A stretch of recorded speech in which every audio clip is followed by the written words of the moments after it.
importantly, what about the medical supplies? There's people in here that need Well, medication. absolutely. There's people with heart conditions here. There's people with ulcers. There's, you know what, they need their medicines, right? Didn't realize it was going to take this long. But yeah, like there's more support coming in. There's more people coming in that, you know, in support of us, but left on a quick response without knowing that, you know, but totally supportive, but they need their supplies. They need their medical stuff, right?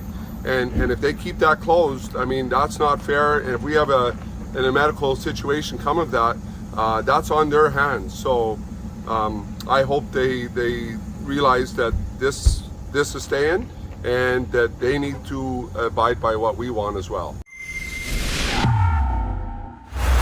Keen K2 Simone here for Rebel News, and I am in Coutts, Alberta, where hundreds of truckers have blocked the border to Sweetgrass, Montana, in protest of the mandates. They're here in support of the convoy to Ottawa. They couldn't make it, so they took upon themselves to do it right here in their home. An interesting development yesterday where RCMP closed in with over 50 cars, 4 tactical units, and tow trucks all surrounding them, closing them in and forcing them to make a very hard decision whether they should stay or not. Upon this, they discovered that we were actually closed off here in the town, all of us, residents even too. You could only get back in if you were a resident. That means that anybody here bringing food, water, medical supplies were unable to come in to bring it to the truckers. Upon this, the truckers were able to negotiate with the RCMP in a set of 3 negotiations. The first set was about the food and water not being able to come in. To come in and lie about what's going on, then people will get food. A lot of things happen real fast. Certainly, we have checkpoints as far as to make sure that, you know, we're trying to work again towards somewhere in the middle there. So in our discussions earlier this morning, we were working on making sure that we could have your food brought in to make sure you have your supplies. And a lot of things happen really quick. So that's part of why we were looking to talk to you guys here to find out, you know, are those trucks belonging in your group? To set up an access point so it doesn't surprise our people, because we have people in the area, and again, they're just looking to make sure that, you know, they're following their processes and procedures as well.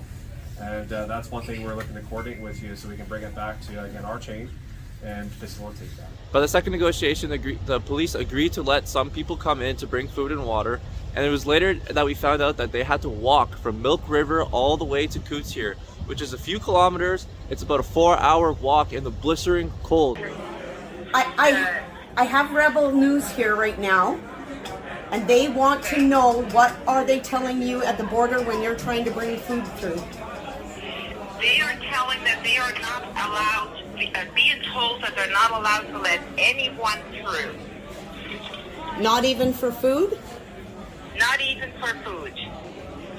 Now we have 5 guys come, and they are all carrying the food. The one is carrying the buns, the other the big pan of chili, and the other the big pan of the hot food cold, and they're just carrying it to the other side. So in the freezing cold temperatures, they are making them walk for miles to bring food into us.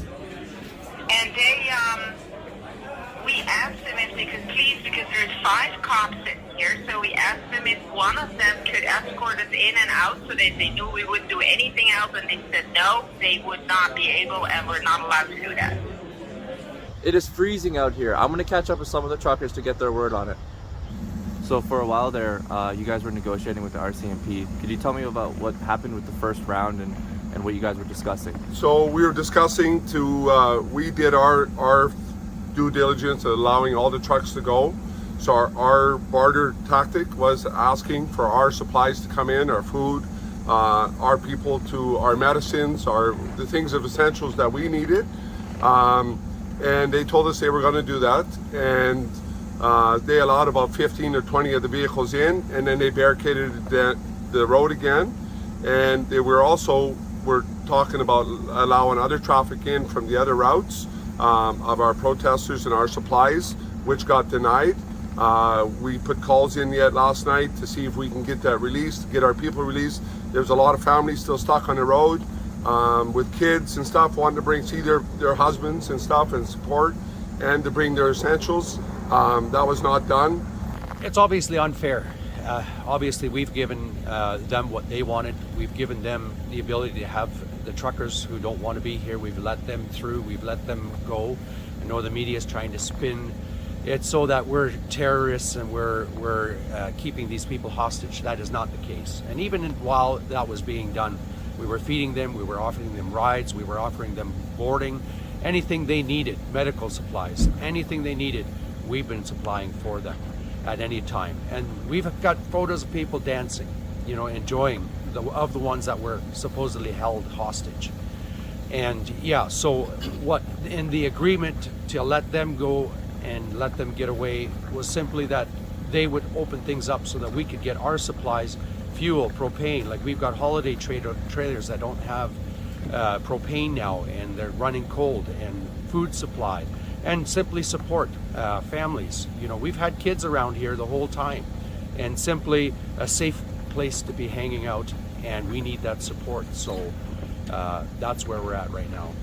Importantly, what about the medical supplies? There's people in here that need Well, medication. absolutely. There's people with heart conditions here. There's people with ulcers. There's, you know what, they need their medicines, right? Didn't realize it was going to take this long. But yeah, like there's more support coming in. There's more people coming in that, you know, in support of us, but left on a quick response without knowing that, you know, but totally supportive, but they need their supplies. They need their medical stuff, right? And if they keep that closed, I mean, that's not fair. And if we have a medical situation come of that, that's on their hands. So I hope they realize that this is staying, and that they need to abide by what we want as well. So after the first set of negotiations there, the police agreed to let food, water, propane, medical supplies in there, but there was people walking from Milk River because they couldn't bring in their cars. Is that true? Yeah, correct. There was reports of people having to walk substantial distances, especially in extreme temperatures, to come home. There was issues with residents from the town of Coots whose access was being restricted. I do believe that's been sorted out. But back to the negotiation that was taking place, the RCMP initiated the negotiations, and negotiations are two parties finding common ground. We did find some common ground, but we felt that some of those terms weren't met to the understanding we thought they would be.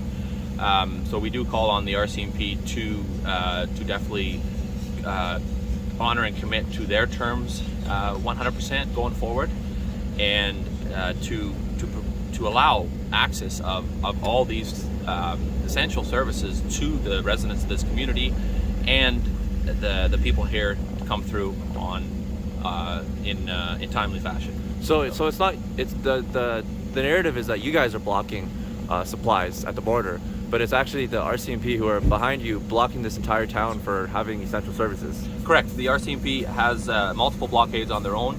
They have diverted all traffic away from us.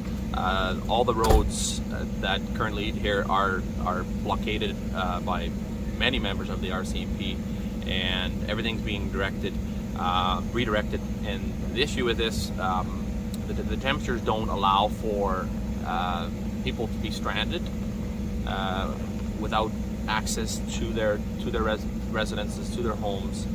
And I feel that we've allowed the access of emergency vehicles and for people who aren't involved in this, and we feel that the RCMP should be allowing access to us with our emergency supplies and needs. So the situation has progressed since then. Food, water, medical supplies are allowed to come in.